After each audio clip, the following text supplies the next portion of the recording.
क्रांति हुई थी, महासंग्राम आज़ादी का जो हुआ था 1857 की लड़ाई के बाद, जब उन्होंने ईस्ट इंडिया कंपनी को ख़त्म करे, ब्रिटिश सरकार ने पूरी तरह जब अपने हाथ में ले लिया ब्रिटिश उसको भारत के शासन को, तो उस समय इन्होंने तब तक लेकर के एक भी मुस्लिम इनके लेखक ने, वो हिंदू लेखक ने मुस्लिमों के मुगलों के खिलाफ कभी नहीं लिखा। जबकि ये बोलते हैं कि हमें तो मुस्लिमों ने काट मार के धर्म परिवर्तन कराया, जनेऊ काटे, फलाने काटे, ढिकड़े काटे। तो भैया मुगल शासन के काल में भी हमारे ये रामचरितमानस के लेखक भी लिख रहे थे। वो 1576 में वो अकबर के टाइम पे लिख रहे थे, तो उन्होंने मुस्लिमों के खिलाफ नहीं लिखा। हुमायूं और बाबर ने हमें काटे, हमारे जनेऊ काटे, हमें जबरदस्ती मुसलमान बनाया, एक शब्द भी नहीं लिखा इन्होंने। लेकिन उन्होंने दलितों के, अछूतों के खिलाफ लिखा, शूद्रों के खिलाफ लिखा, मुसलमानों के खिलाफ नहीं लिखा। इनकी लड़ाई पहले से शूद्रों के खिलाफ है, इनकी लड़ाई पहले से इसके खिलाफ है। इनके गुरु गोलवरकर जी ने लिखा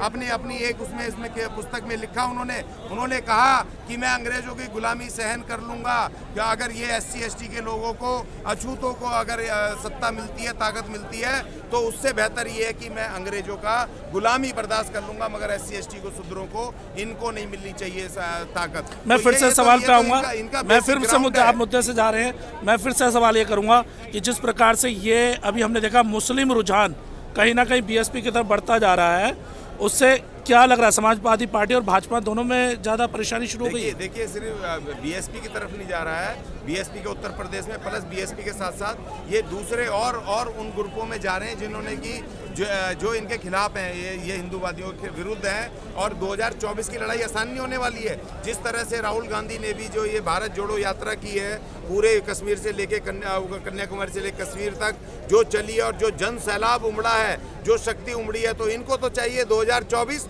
क्योंकि इन्होंने नया संसद बना रहे हैं ना। जब ये देश भूखा मर रहा था, तब ये 20,000 करोड़ रुपए खर्च करके नया संसद बना रहे थे। पुराने संसद में क्या तकलीफ है भाई, इस गरीब देश में 20,000 करोड़ का नया संसद चाहिए तुम्हें। लेकिन वो पुराना संसद जिसमें कि इस देश के कुर्बानी करने वाले, जो कुर्बानी शहीद भगत सिंह से लेकर के, जो इन्होंने कुर्बानी करके जो हमारे क्रांतिकारी योद्धाओं ने उस देश को उसको बनाया, उस संसद को छीना वापस अंग्रेजों से, और इस देश में अपना स्वराज, इसमें स्वतंत्र भारत यहाँ पर लागू किया, संविधान लागू हुआ। तो वो सारी इनको खटक रहा था कि उसको खत्म करके नया संसद बनाओ, और नया संविधान इन्होंने बना रखा है। जो इनके वो चौहान, वो जो सुदर्शन टीवी वाला जो गोविंदपुरी में वहाँ पर बोल रहा था कि जी ये इसके खिलाफ यहाँ पर कह रहा है जी कि हम संविधान खत्म कर दो, हिंदू राष्ट्र ले आओ, और सुप्रीम कोर्ट कह रहा है दिल्ली पुलिस को अरेस्ट करो।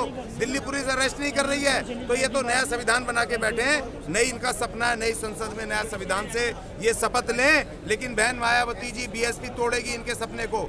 70 से 75 सीटें उत्तर प्रदेश, सीट एक विधायक है सर, एक विधायक यूपी में जीता है। वो समय गया, वो भी है, लेकिन आपने देखा नहीं, कल वो दिखा रहा था उसमें आज तक वाला, वो सुधीर चौधरी, उसका वोट कितना है, 2 करोड़ वोट।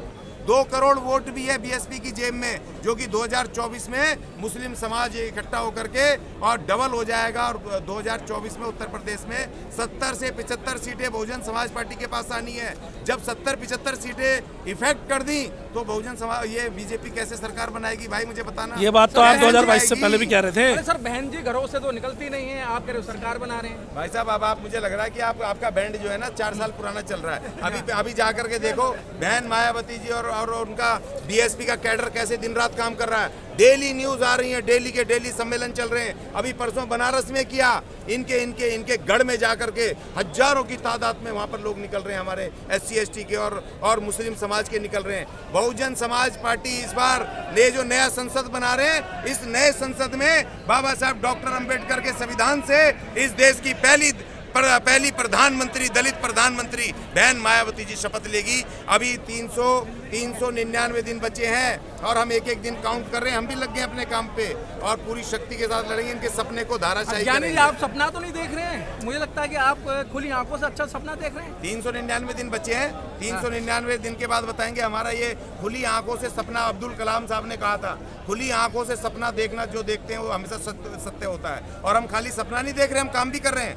इस देश में पहली दलित प्रधानमंत्री मिलेगी इस देश को, इस देश को नई संसद में और बाबा साहब के संविधान से शपथ लेकर के बहन मायावती जी प्रधानमंत्री बनेंगी और इनका मनुवादियों का सपना चकनाचूर होगा। जो इन्होंने नया संविधान बना रखा है ना अंदर खाते, उस नए संविधान को ये वो ले जाएंगे अपने वहाँ जहाँ से आए थे यूरेनेशिया से वापस ले जाएंगे। भारत की सीमा रेखा से बाहर जाएगा इनका जो नया मनुवाद का सिद्धांत है, वो वापस जाएगा 2024 में। ये सर दिल्ली में भी मेयर बना रहे थे वाल्मीकि आमला एससी का बनेगा और मुख्यमंत्री भी बना रहे थे। किसने कहा? नहीं किसने नहीं, कभी नहीं कहा। हाँ। आपको गलत है, फैक्ट चेक कीजिए। मैंने कभी नहीं कहा। हाँ, दिल्ली विधानसभा में हमारी लड़ाई जरूर थी, लेकिन हम डिफीट हो गए, कोई बात नहीं। लेकिन मेयर के इसमें हमारी लड़ाई नहीं थी। हमने इसमें नहीं कहा था, हमने कहा था कि हम अपनी शुरुआत कर रहे हैं और 2024 में दिल्ली की 7 सीटों पर हम SC ST के लोग लड़ेंगे और पूरी दम खम के साथ मुस्लिम समाज को इकट्ठा करके 7 सीटों पे इस बार हम बहन जी को शक्ति देंगे। 2-3 सीट जीत करके उत्तर प्रदेश से जोड़ देंगे। अच्छा, इतना मोह कैसा है? ओवैसी भी बस कह रहे हैं मायावती का रहना बहुत जरूरी है।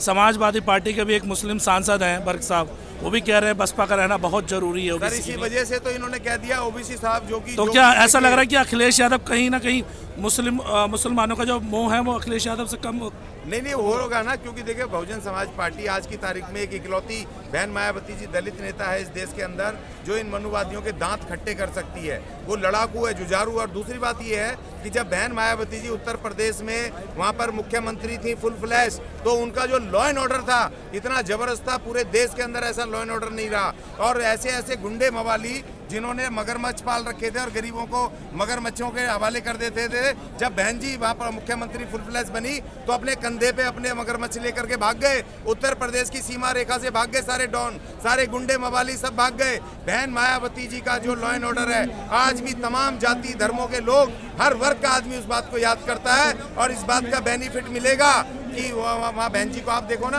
वो पुलिस वाले पीट रहे हैं लोगों को, वहाँ पर वो महिलाएं जाती हैं अपने उसका यौन शोषण के खिलाफ वो करने पर्चा दाखिल करवाने, शिकायत लेके पुलिस वाले उन्हीं के घर वालों के ऊपर बना रहे हैं, उन्हीं को पीट रहे हैं, उन्हीं के खिलाफ वो काम कर रहे हैं। बेरोजगारों के खिलाफ लड़ाई चल रही है। तो सवाल इस बात का बहन मायावती जी सबको याद आ रही हैं और आप देखना कि इसमें जनरल भारी संख्या में बहन जी को सपोर्ट करेगा, क्योंकि उत्तर प्रदेश में कांग्रेस का कोई एग्जिस्टेंस नहीं है और ये बीजेपी फेल हो चुकी है और वहाँ पर समाजवादी पार्टी से वो भंग हो गया मुस्लिमों का।